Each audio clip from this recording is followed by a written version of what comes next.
lettre d'information touristique qui développe le marketing de la destination marocaine en matière de tourisme, bien sûr.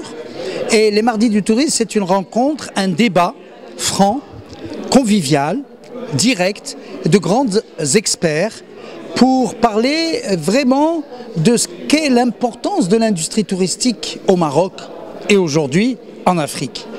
En effet, nous avons constaté qu'il n'y a pas de débat réel sur le développement du tourisme.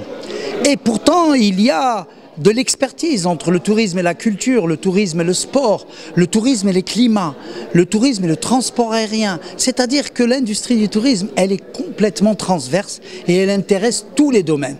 Donc les Mardis du tourisme se veulent un rapprochement entre les experts, les universitaires, les chercheurs, les étudiants et les professionnels du tourisme, avec un invité d'honneur.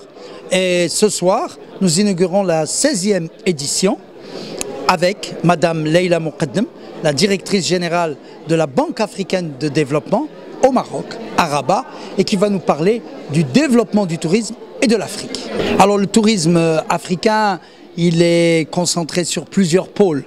On va parler du pôle Égypte et région, le pôle Kenya, Éthiopie, Tanzanie, Afrique du Sud bien sûr, et puis le pôle de Nigeria, Côte d'Ivoire, Sénégal, et puis le Maroc, l'Algérie, la Tunisie. Alors, nous pouvons dire que le premier client de l'Afrique aujourd'hui, c'est le tourisme d'affaires, et puis le tourisme religieux, et puis le tourisme de loisirs. Le tourisme de loisirs, il a ses marchés émetteurs européens, ou Amérique du Sud, ou Amérique du Nord, et ça commence un peu de l'Asie. Maintenant, l'organisation africaine a déclaré que l'industrie du tourisme était une industrie stratégique importante. Maintenant, il faudrait la développer. Il faudrait diminuer les tracas de visa pour pouvoir circuler entre les frontières. Il faudrait installer des véritables compagnies aériennes low cost parce que les coûts aériens d'un point à un autre en Afrique, vu la faible rentabilité, sont très chers. Elles ne sont pas possibles. Un 600 € pour un Casa Dakar, Casa, c'est énorme, c'est pas possible. Alors qu'il y a des potentiels de développement exceptionnels.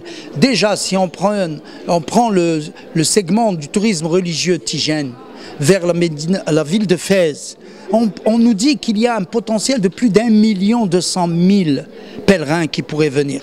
Et là, malheureusement, il n'y a pas la dynamique financière qui peut accompagner une compagnie aérienne. Et là, pour moi, l'Office national marocain du tourisme, le ministère du tourisme, la nouvelle ministre du tourisme devraient aussi s'intéresser à l'Afrique et voir dans quelle mesure le Maroc peut donner son expertise à l'Afrique et recevoir également une expertise des investisseurs, des investissements. Vous voyez qu'il y a des chaînes hôtelières au Maroc qui sont installées partout en Afrique. Et là, je crois qu'il y a un début d'une grande histoire du tourisme africain.